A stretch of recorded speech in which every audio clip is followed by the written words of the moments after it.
To mess with my nemesis, I intentionally damaged his $200,000 Lamborghini and partied with my friends at a secret party, but I didn't expect him to be at this party, and that night, I was completely out of it while this boy who had promised to ruin my life put his hands on me, and heaven help me, I begged him not to stop. I stumbled past the crowd of sweaty bodies, the bass pounding through my chest as I downed another drink. The bitter liquid burned my throat, but I didn't care. 5 drinks in and I was finally enjoying this party Maddie had dragged me to. "You owe me," she'd said earlier that week after helping me paint Hayden King's precious Lamborghini in rainbow colors. God, the look on his face when he stormed into the cafeteria the next day was priceless. "Who did that to my car?" he had roared, his face turning a shade of red I didn't even know was possible. His eyes had scanned the room before landing on me with such intensity that I almost shivered. Later, he'd cornered me in the parking lot, leaning close enough that I could feel his breath on my ear. "Just wait and see, princess," he'd whispered, his voice dangerously low. "I'm so going to get back at you." I never expected his revenge would come tonight. The energy buzzed through my veins as I made my way to the dance floor, my red dress hugging my curves in all the right places. Maddie was somewhere with Dylan, leaving me to my own devices. The music changed to something slower, more sensual,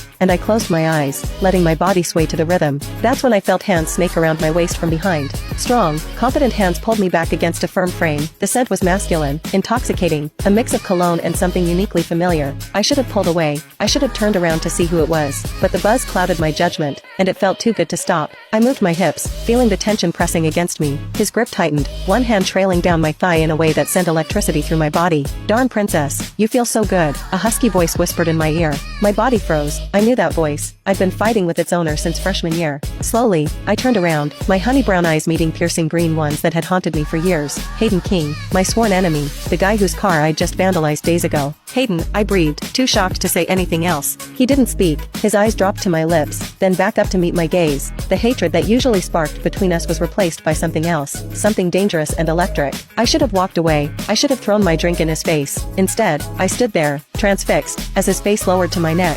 His lips pressed against my pulse point, warm and insistent. "I've been wanting to do this for so long," he murmured against my skin. My mind screamed that this was wrong, but my body betrayed me. I tilted my head, giving him better access as his kisses trailed up my neck. His hands gripped my hips firmly, pulling me closer as we swayed to the music.